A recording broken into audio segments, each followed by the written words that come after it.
5 আগস্টের মধ্যে জুলাই জাদুঘর খুলে না দিলে জনগণই তা খুলবে বলে মন্তব্য করেছেন জাতীয় নাগরিক পার্টির আহ্বায়ক নাহিদ ইসলাম। একই সঙ্গে সরকারকে জুলাই গণ অভ্যুত্থানের চেতনা বাস্তবায়নে কার্যকর পদক্ষেপ নেওয়ারও দাবি তার। জুলাই গণ অভ্যুত্থানের 2 বছর পূর্তি উপলক্ষে মাসব্যাপী কর্মসূচির প্রথম দিনে আজ রায়ের বাজার কবরস্থানে জুলাই শহীদদের গণকবর জিয়ারত করেন দলটির নেতারা। শেখর আজাদের রিপোর্টে থাকছে বিস্তারিত। 2024-এর জুলাই কোটা আন্দোলন থেকে সরকার হটানোর এক দফায় উত্তাল দেশ। রক্তাক্ত গণঅভ্যুত্থানে 5 আগস্ট পতন ঘটে আওয়ামী লীগ সরকারের। সেই আন্দোলনে নেতৃত্ব দেওয়া শিক্ষার্থীদের দল জাতীয় নাগরিক পার্টি এনসিপি। আবার এসেছে জুলাই। প্রথম দিনে বুধবার সকালে রায়ের বাজার কবরস্থানে জুলাই শহীদদের গণকবর জিয়ারত করেন এনসিপির নেতারা। পরে সাংবাদিকদের সঙ্গে কথা বলেন দলটির আহ্বায়ক নাহিদ ইসলাম। জুলাই গণহত্যার বিচার সংস্কারের মাধ্যমে আমরা একটা বৈষম্যহীন গণতান্ত্রিক নতুন বাংলাদেশ করতে চাই। সেই বাংলাদেশ আমরা আকাঙ্ক্ষিত বাংলাদেশ আমরা এখনো পাইনি। নাম কস্তে জুলাই গণ অভ্যুত্থান পালন করলে হবে না।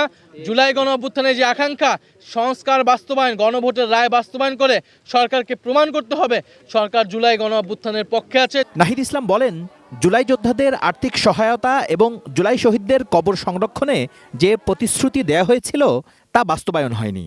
দ্রুত প্রতিশ্রুতি বাস্তবায়ন এবং জুলাই জাদুঘর খুলে দেওয়ার দাবিও তার।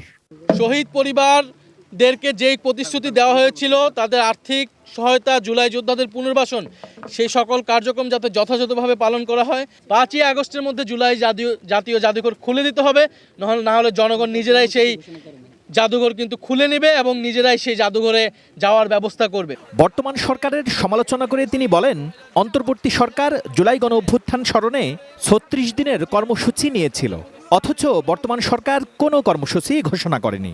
আমরা কোনো ধরনের তাদের কর্মসূচি ঘোষণা দেখতে পাচ্ছি না, ফলে আমরা আশা করব সরকার দ্রুত সময়ের মধ্যে এটা ঘোষণা করবে। আন্তর্জাতিক অপরাধ ট্রাইব্যুনালে হাসানুল হক ইনুর বিরুদ্ধে দেওয়া রায়ে জনগণ সন্তুষ্ট নয় বলেও মন্তব্য করেন এনসিপি আহ্বায়ক। আমাদের আবেদন থাকবে রাষ্ট্রপক্ষ যাতে এটা আপিল করে এবং আমরা তার কঠোর থেকে কঠোর বিচার প্রত্যাশা করছি। জুলাই গণ অভ্যুত্থানের চেতনা বাস্তবায়ন, শহীদদের স্মৃতি সংরক্ষণ এবং রাষ্ট্রীয় উদ্যোগে জুলাইকে যথাযথ মর্যাদায় স্মরণ করার দাবি জানিয়ে মাসব্যাপী কর্মসূচি সফল করার প্রত্যয় এনসিপি নেতাদের। Shekhar Azad, ATN news, Dhaka.